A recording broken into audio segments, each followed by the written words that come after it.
சிவா திருச்சிற்றம்பலம். தென்னாடுடைய சிவனே போற்றி, எந்நாட்டவர்க்கும் இறைவா போற்றி. நமச்சிவாய வாழ்க, நாதன் தாள் வாழ்க, இமைப்பொழுதும் என் நெஞ்சில் நீங்காதான் தாள் வாழ்க. ஈர்த்து என்னை ஆட்கொண்ட எந்தை பெருமான், நம் பெருமான் சிவபெருமான் திருவடிகளை மனம் மொழி மெய்களாலே வணங்கி, என் பெருமக்கள் நாயன்மார்களுடைய திருவடி தாமரைகளை இதய கமலத்துள் வைத்து போற்றிக் கொண்டு, எனது அருட்குருநாதர் திருமுறை பன்னிசை மாமணி வே சுந்தரமூர்த்தி தேசிகரையாவுடைய திருவடிகளை நீல நினைந்து,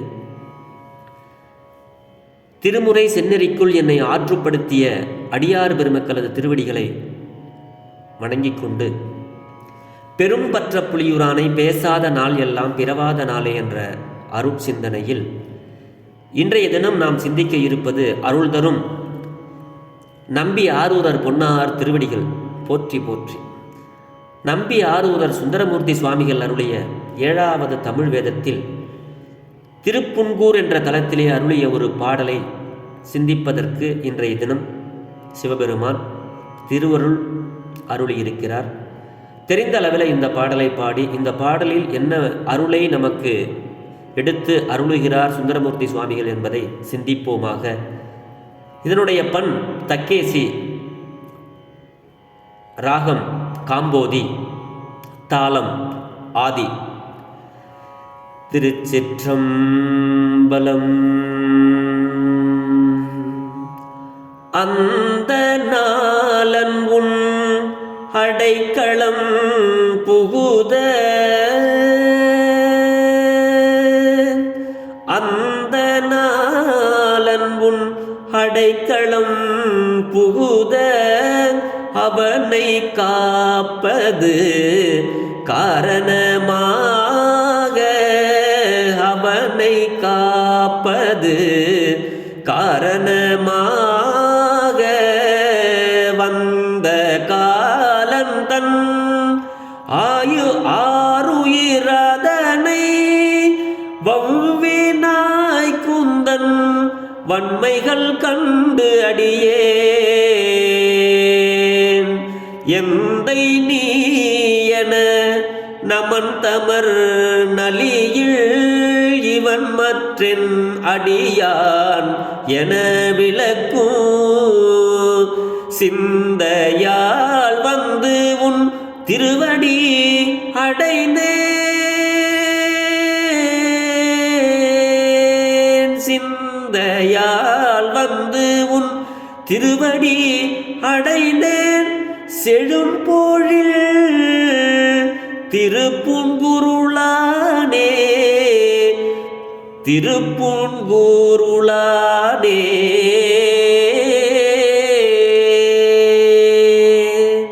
திருச்சிற்றம்பலம். இந்த பாடலை ஓதுவாமூர்த்திகள் காம்போதி ராகத்தில் அப்படி பாடினாங்கன்னா பக்கத்தில் உட்காந்து மெய்மறந்து கேட்கலாம். அவ்வளோ மென்மையாக பாடுவாங்க இந்த பாட்டை. சந்ததிகள் கொடுத்து அவ்வளோ அற்புதமாக பாடக்கூடிய பாடல். இந்த பாடல் நமக்கு என்ன அருளை வழங்குகிறது அப்படின்னா, அந்த நாளன் உன் அடைக்கலம் புகுத அவனை காப்பது காரணமாக அப்படிங்கிறாரு. சிவபெருமானுக்கிட்ட போய் நிற்கிறாரு திருப்புன்கூருள்ள. அந்த பெருமானை தரிசனம் பண்ணுறதுக்கு போய் தரிசனம் பண்ணுறதுக்கு நிற்கிறாரு. அவர் சொல்கிறாரு, சுவாமி சிவபெருமானே, முனிவன் ஒருவன் உன்னை அடைக்கலமாக அடைய, அவனை காத்தல் நிமித்தமாக, அவனை காப்பாற்றுறது நிமித்தமாக, அவன் மேல் வந்த கூற்றுவனது அரிய உயிரை கவர்ந்து உனக்கு அடியவனாகிய யான் அப்படிங்கிறார். சுவாமி உன்னுடைய அருள் என்ன அப்படிங்கிறது எனக்கு தெரியும். ஏன்னா மார்க்கண்டேய ஈஸ்வரனுடைய அதாவது மார்க்கண்டேய பெருமானுடைய அருள் சரிதான் அடியார் பெருமக்கள் அனைவருக்கும் தெரியும். தெரியாதவங்களுக்கு கூட தெரியும். மார்க்கண்டேயன் சிவபெருமானை வந்து இந்த மாதிரி சிவ பூஜை பண்ணிட்டு இருந்தார். சுருக்கமாக சொல்லுவாங்க, யமன் வந்து பாசக்கயிசை வீசினார், பாசக்கயிறு சிவபெருமான் மேலே பட்ட உடனே சிவபெருமான் அவரை வந்து எட்டி உதைச்சார். அப்போ என்றும் 16ஆக நீ வாழ்வாய் என்று சிவபெருமான் வரம் கொடுத்தார். எளிய வரலாறு, சின்ன வரலாறு. இது தெரியாத ஜனங்களுக்கும் தெரியும். இதனுடைய விரிவாக்கத்தை நாம் தெரிய வேண்டுமானால் கந்தபுராணம் நூலில் காசிப முனிவன் தன்னுடைய புதல்வர்களான அந்த அசுரர்களுக்கு இந்த வரலாறெல்லாம் எடுத்து சொல்கிற மாதிரி கந்தபுராணத்தில் மிக விரிவான கதை வரும். மார்க்கண்டேயருடைய வரலாறு. சுவாமி மார்க்கண்டேய பெருமான் மணிக்கர்ணிகை என்ற இடத்துல போயிட்டு வாழ்ந்துக்கிட்டு வராங்க. அங்கேயே பெருமான் 2 ஆப்ஷன் கொடுக்குறாரு. உங்களுக்கு அழகான புதல்வன் வேண்டுமென்றால், அறிவுள்ள புதல்வன் வேண்டுமென்றால் ஆயுள் 16, கொஞ்சம் ஊனமாக இருக்கும் அந்த மாதிரி இருந்தால் அப்படி இப்படி இருக்கும், அந்த மாதிரி இருந்தால் உங்களுக்கு ஆயுசு 100. உங்களுக்கு எது வேணும் சாய்ஸ் பண்ணுங்கள். எங்களுக்கு 16ஆவே போதும். ஏன்னா நான் நல்ல குழந்தையாகவும் அழகாகவும் அறிவு உள்ளதாகவும் சிவபெருமானை வழிபடுற குழந்தையாகவும் தான் எனக்கு வேணும்னு அந்த முனிவன் கேட்டார், மார்க்கண்டேயருடைய அப்பா. அதனால் அப்படி ஒரு குழந்தையை கொடுத்தார். அறிவு உள்ள குழந்தை, சிவ வழிபாடு செய்கிற குழந்தை. 16 வயசு முடிஞ்சது. தன்னுடைய தாய் தந்தையர்களுக்கு பாத பூஜை செய்கிறாரு. பாத பூஜை செய்யும் பொழுது தன் தாய் தந்தையர்கள் கண்ணீர் விடுகிறார்கள். கண்ணீர், தாய் தந்தையரே, நான் உங்களுக்கு இது நாள் வரைக்கும் எந்த குறையுமே செஞ்சதில்லையே, அப்படி இருந்தும் நீங்கள் மன கஷ்டப்பட்டு தண்ணீர் மாதிரி கண்ணீர் வர்றதை பார்த்தா எனக்கு கஷ்டமாக இருக்குது. என்ன காரணம் எதுவாக இருந்தாலும் நீங்கள் என்னிடத்தில் சொல்ல வேணும். அப்படி நீங்கள் சொல்லாமல் நீங்கள் மனம் கலங்குனீங்கன்னா நான் செய்கின்ற தொண்டில் உங்களுக்கு ஏதோ குறை இருக்கிறது என்ற அர்த்தம். ஆகையினாலே நீங்கள் என்னிடத்திலே சொல்ல வேண்டும்ங்கிறாரு. மார்க்கண்டேயருடைய தாய் தந்தையர்கள், ஒன்றும் இல்லைப்பா, இந்த மாதிரி சிவபெருமானை நாங்கள் குழந்தை இல்லைன்னு நாங்கள் சிவபெருமானை நோக்கி தவம் இருந்தோம். தவத்துக்கு இறங்கிய சிவபெருமான் உங்களுக்கு இந்த மாதிரி ஒரு குழந்தை வேணுமா அப்படிங்கிற வரலாறை சொன்னார். அப்போ நாங்கள் கேட்டோம், எங்களுக்கு 16 வயசாக இருந்தாலும் பரவாயில்ல, உன்னை வழிபடுபவர்களாக இருந்தால் போதும் அப்படின்னு நாங்கள் வேண்டோம்ப்பா. உனக்கு வயசு இப்போ 16 தொடங்கிடுச்சு. எப்போ காலன் உன்னை கூட்டிகிட்டு போவான் அப்படிங்கிறது எங்களுக்கு தெரியலப்பா, எங்களுக்கு பயமாக இருக்குது. அப்போ அவர் கேட்டாரா, இதுக்காக போய் அழுவுறீங்க? இதுக்காக போய் அழுவுறீங்க? நீங்கள் உங்களுக்கு வரம் கொடுத்த அதே சிவபெருமான் பிறப்பும் இறப்பும் இல்லாதவர் அல்லவா? அந்த சிவபெருமான் இருக்கும் பொழுது அவர்கிட்டயே நான் போயிட்டு, உங்களுக்கு 16ன்னு கொடுத்தவர்கிட்டயே நான் போய் 100 ஆயிலாக கேட்டு அவர்கிட்ட நான் வாங்கிட்டு வரேன். இருக்கார் தானே? அப்போ அவர்கிட்ட போய் கேட்டு வாங்கிட்டு வரேன். நீங்களும் கேட்டு தானே பெற்றீங்க, நீங்களும் தவம் செஞ்சு தானே நீங்கள் என்னை பெற்றீங்க. அப்படி இருக்கும்போது நான் ஏன் கவலைப்படணும்? இது ஒரு மேட்டரே கிடையாது. நான் போய் அவரை வழிபட்டு என்றும் 16ங்கிற ஒரு வரத்தை வாங்கி கொண்டு நான் வருகிறேன், நீங்கள் ஒன்றும் கவலைப்பட வேண்டாம் அப்படின்னு தன்னுடைய தாய் தந்தையர்களுக்கு சொல்லும் பொழுது தன்னுடைய தாய் தந்தையர்கள் பெருமை அடைந்தார்களாம். ஆகா, இப்படி ஒரு புதல்வனை நாம் பெற்றிருக்கிறோமே, இனிமே எங்களுக்கு கவலை இல்லை என்றார்களாம். அப்படியே போனார், சிவபெருமானை நோக்கி உக்காந்தாரு தவத்தில். அப்போ வேண்டுனாரா? என்ன வேண்டுனாருன்னா, சிவபெருமானே, இந்த யம தூதர்கள் என்னை இழுத்துட்டு போகக்கூடாது, எனக்கு உன்னுடைய அருள் வேணும். யமனோ யம தூதர்களோ என்னை கூட்டிகிட்டு போகக்கூடாது அப்படிங்கிற வரத்தை மட்டும் நீ எனக்கு கொடு அப்படின்னு வேண்டுனாரா. அப்படியே உனக்கு தந்தோம் சொன்னாரா சுவாமி. தன்னுடைய 16வது வயது முடிவடைகின்ற தருவாயிலே அவருக்கு ஆயுள் முடியக்கூடிய நேரத்தில் சிவபெருமானை நோக்கி சிவ பூஜையை பண்ண ஆரம்பித்தார் மார்க்கண்டேயர். அப்படி சிவ பூஜையை பண்ண ஆரம்பிக்கும் பொழுது தன்னை மறந்தார். தன்னுடைய நாமம் முழுதுமே அவருடைய வாயிலிருந்து வந்த நாமம் நமசிவாய சிவாய நம அப்படின்னு சொல்லி சிவபெருமானை நோக்கி சிவபூஜையில் உட்கார்ந்துருந்தார். யமதர்மன் யாரையும் அனுப்பி பார்த்தான். வந்தவங்கெல்லாம் கும்பிடு போட்டு, யம தூதர்கள் வந்தார்கள், ஐயோ அவர் சிவபூஜையில் இருக்கிறாரு, நான் அவரை பிடிக்க முடியாது சாமி, பூசையில் இருக்கிறாருன்னு கும்பிட்டு போயிட்டான். இப்படி ஒருத்தவங்களாம் அனுப்பி பார்த்துட்டு கடைசியாக என்னடா ஒரு சின்ன பையனை பிடிச்சிட்டு வர சொன்னால் நீங்கள் இப்படிலாம் பண்ணுறீங்களேன்னு யமதர்மன் காலன் நேராக இறங்கி வந்தார். சொன்னார், சிவபெருமான் தானே 16 வயசுன்னு எனக்கு கொடுத்துருக்கிறாரு, அதனால் என் டயத்துக்கு நான் பிடிப்பேன் அப்படின்னு சொல்லிட்டு தன்னுடைய பாசக்கயத்தை எடுத்து வீசினார். அவர் சிவபெருமானை கட்டி தழுவியதாக நமக்கு வரலாறு சில இடங்களில் சொல்கிறது. பாசக்கயிறானது மார்க்கண்டேயர் மேலே பட்டவுடனே தனக்கு அடியவன் பூசை பண்ணிகிட்டு இருக்கும் பொழுது நீ எப்படி நீ பாசக்கயத்தை போடுவ? அதுமோட மட்டுமல்ல, என்னுடைய அடியார்கள் இந்த சிவ பூஜையை பண்ணுகின்ற நேரம் உன்னுடைய காலக்கணக்கில் வராது.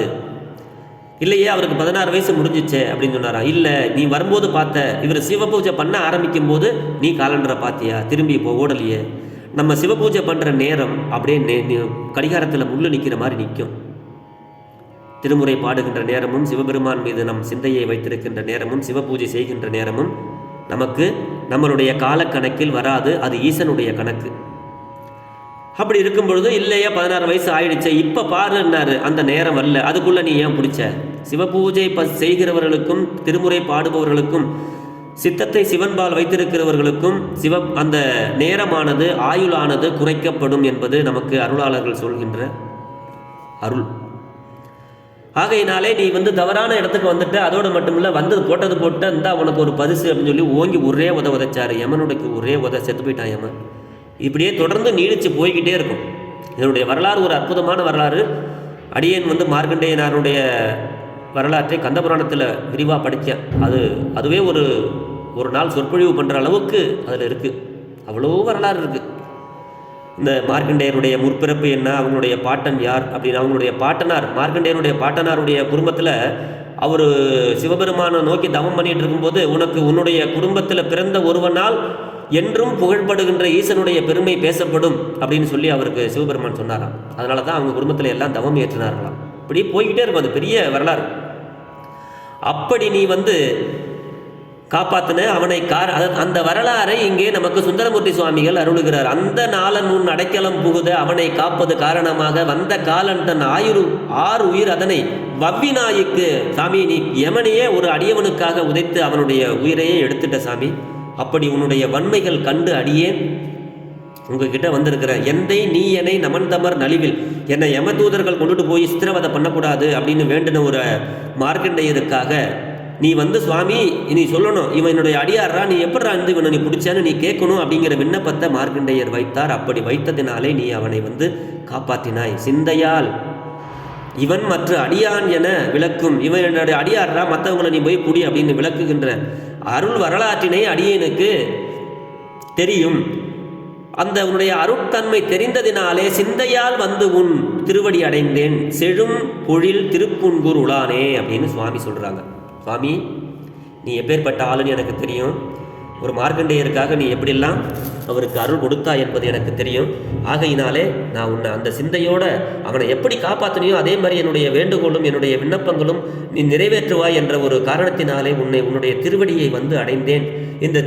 இந்த வளவிய சோலைகளை உடைய திருப்புன்கூரில் எழுந்தருள் இருக்கின்ற சிவபெருமானே,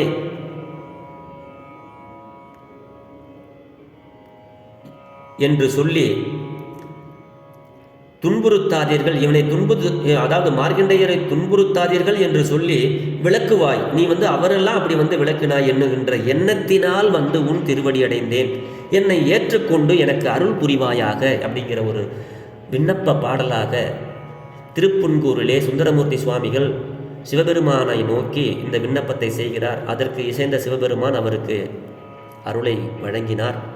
அடியார் பெருமக்களே, இந்த உழவர் திருநாளான இந்த பொங்கல் தைத்திருநாளிலே உங்கள் அனைவருக்கும் பொங்கல் வாழ்த்துக்களையும் தைத்திருநாள் வாழ்த்துக்களையும் சொல்லிக்கொண்டு, நம்பி ஆரூரர் சுந்தரமூர்த்தி சுவாமிகள் எப்படி சிவபெருமானுக்கிட்ட விண்ணப்பமாக வைத்து திருமுறை பாடல்களை பாடி ஒவ்வொன்றையும் அற்புதங்களை நிகழ்த்தி இருக்கிறார். இம்மைக்கும் மறுமைக்கும், இந்த பிறப்புக்கு மட்டுமில்லை, இனி வருகின்ற பிறப்பிற்கும் நமக்கு காலனால் எந்த ஒரு கலக்கமும் வராது அப்படிங்கிற ஒரு அருளை நமக்கு வழங்கி இருக்கிறார். அவர் போல நாமும் திருமுறை பாடல்களை சுவாமியிடத்திலே விண்ணப்பம் செய்து நம் வாழ்க்கைக்கு தேவையான நன்மைகளை பெற்று நலமோடு வாழ்வோம் என்று சொல்லி பெரும்பற்ற புலியூரானை பேசாத நாளெல்லாம் பிறவா நாளே என்ற அருட்சிந்தனையை நிறைவு செய்கிறேன். ஜெர்மனியில் இருந்து சிவபாலா. குறைவிலாத உயிர்கள் வாழ்க, மேன்மைகள் சைவநீதி விளங்குக உலகமெல்லாம், இன்பமே என்னாலும் துன்பமில்லை, ஆலவாய் சிவனடியை சிந்திக்கப் பெற்றேன் நானே. அரண்நாமமே சூழ்க, வையகமும் துயர் தீர்கவே. சிவா. திருச்சிற்றம்பலம்.